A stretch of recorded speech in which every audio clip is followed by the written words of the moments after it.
तुम्हें भी पता है ऋषभ, इसमें मेरी अकेले की गलती नहीं है, इसमें तुम्हारे माँ की भी गलती है। बाग को जन्म देने वाला माली, परिवार को जन्म देने वाले माता पिता दोनों ही खून पसीने से अपने पौधों को सींचते, उनसे प्यार करते, एक उम्मीद से कि जब वह इस दुनिया से थक जाएंगे, जब उन्हें उनसे सहारा मिलेगा। और काव्या, तुम्हें तो पता ही है रूही अपनी दादी से कितना प्यार करती है, उन्हें संस्कारों के साथ जीना सिखाती है, पाठशाला भेजती है। एक सबसे बड़ी बात यह है रूही के साथ वो अपना बचपन जी लेती है, उनको अपनापन महसूस है। अरे ऋषभ, तुम्हें तो पता है सारा दिन तो रूही उसके पास रहती है। पिछले कई दिनों से तुम्हारे और माँ के बीच झगड़ा चल रहा था, इसलिए माँ नाराज होकर चली गई है, इसलिए रूही उदास है। अगर ऐसा ही है तो मैं उसे किसी भी तरह से मना लूंगी। कैसे मनाओगी मम्मा? दादी को तो राजा श्रवण कुमार, चंदनबाला आदि पुरुषों की कहानी आती थी, पर आपको तो सिंड्रेला की कहानी के अलावा कोई कहानी ही नहीं आती।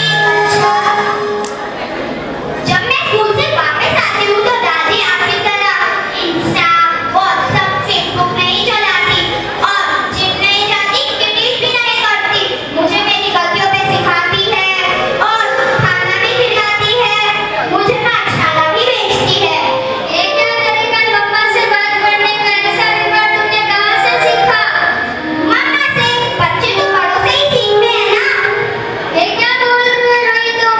पिछले हफ्ते जब दादी का चौकियार था तो वो बोलती है बहू रोटी बना दो, और रोटी थोड़ी सी नरम बनाना ताकि चबाने में आसानी हो, पर मम्मा तो बोले पीती थी, उन्हें बोल दिया ऐसे ही है, खुद बना लो, नहीं तो नहीं बहू लेके आ जाओ। ये तुमने किसने कहा? तुम तो उस टाइम रूम में कोर्स कर रही थी ना।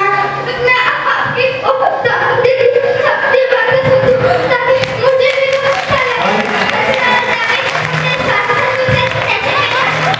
अरे बेटा, सॉरी, मुझे माफ कर। अच्छा ये बताओ, आज के लिए क्या लेके आए? मुझे कुछ नहीं चाहिए, मुझे दादी चाहिए। पापा, आप मेरी माँ को तो नहीं समझा पाए, पर आप खुद की माँ को समझा के यहाँ ला सकते हो ना। अरे बेटा, अब हम तुम्हें कैसे समझाएं? हमारे बीच जनरेशन गैप, उसकी वजह से कम्युनिकेशन गैप है और ईगो प्रॉब्लम है। जनरेशन गैप से क्या जन्मों के रिश्ते टूट जाते हैं? ईगो प्रॉब्लम से क्या घर परिवार टूट जाता है? ऋषभ, अभी के अभी माँ जी को कॉल करो। अगर कॉल कवरेज में है तो मैं अभी उनसे माफी मांगूंगी। हेलो माँ, कभी अपने बच्चों की कवरेज से दूर नहीं जाती। दादी, मेरी प्यारी दादी, मेरी प्यारी कैसे है? प्रणाम माँ जी। खुश हो बेटा। नन्हे नन्हे पक्षियों को दाना पानी कौन देता है? नए नए घरों में बुजुर्गों की निशानी कौन रखता है?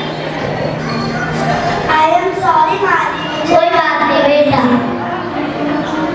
दादी, आपको मेरी आइडिया तो आपने ही मुझे सब कुछ सिखाया है। हाँ बेटा, तुम मेरा सॉरी मानते। तेरे साथ तो हथियार ने ये अनमोल जीवन पाया है, तेरी छाया ने ही तो हरदम हर मुश्किल से बचाया। त्याग, क्षमा, संयम का पाठ भी तुमने पढ़ाया है। बड़े छोटे का आधार, सही गलत का अंतर, सच के लिए झूठ से डरना भी तुमने सिखाया है। जब तुम कहती थी मैं तुम्हारा स्वाभिमान हूँ, मैं कहती दादी मैं तेरी पहचान हूँ। हाँ रूही, आज मैं तुझे हर सारी बेटी को एक बात कहना चाहती हूँ। शादी के बाद ससुराल को अपना घर सा सजाना, पर किसी से कोई शिकायत आए तो बैठ के सुलझाना। मेरे दिए संस्कार में कोई प्रश्न चिन्ह ना है, घर हुए दफ्तर वो सारे मत बखूबी निभाए। और दोस्तों, सास बहू के बीच ईगो प्रॉब्लम, जल्दी सर गए, रूही जैसी बेटी हर्ट ना हो, मेरे जैसा बेटा लाचार ना हो।